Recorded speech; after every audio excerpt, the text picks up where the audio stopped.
Penjabat Wali Kota Banda Aceh Bakri Siddiq berkunjung dan silaturahmi ke kantor waspada di Jalan Sri Ratu Safiatuddin, Banda Aceh pada Senin sore 29 Agustus 2022. Kehadiran orang nomor 1 di kota Banda Aceh itu disambut langsung oleh Kepala Perwakilan Harian Waspada sekaligus penanggung jawab Waspada Aceh Aldin Nainggolan dan staf redaksi. Di kantor harian tertua di Sumatera itu turut hadir Asisten 1 Bahtiar, Asisten 3 Faisal, Kabak Prokapim Maulizar, Kadis Kominfotik Fadil yang diwakili Sekretaris dan Kabid Diskominfotik.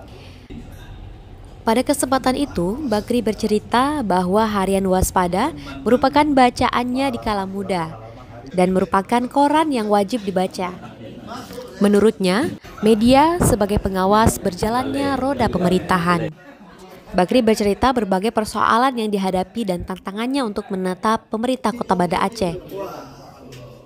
Ia berharap dukungan Harian Waspada bisa membantu mempublikasikan berbagai berita-berita di pemerintah Kota Banda Aceh, termasuk dalam hal konfirmasi.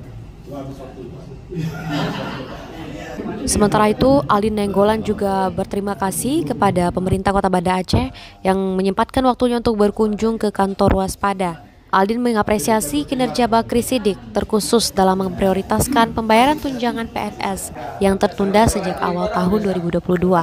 Terima kasih Pak sudah mengunjungi Waspada kantor kami Pak. Ya, tolong diinformasikan ya kira-kira berguna untuk masyarakat. Yang bebek dan kami kalau ada yang Insya Allah Pak, Insya Allah. Karena namanya manusia ini kan bersifat baru Pak ya. dengan berbagai kekurangan dan kelebihan.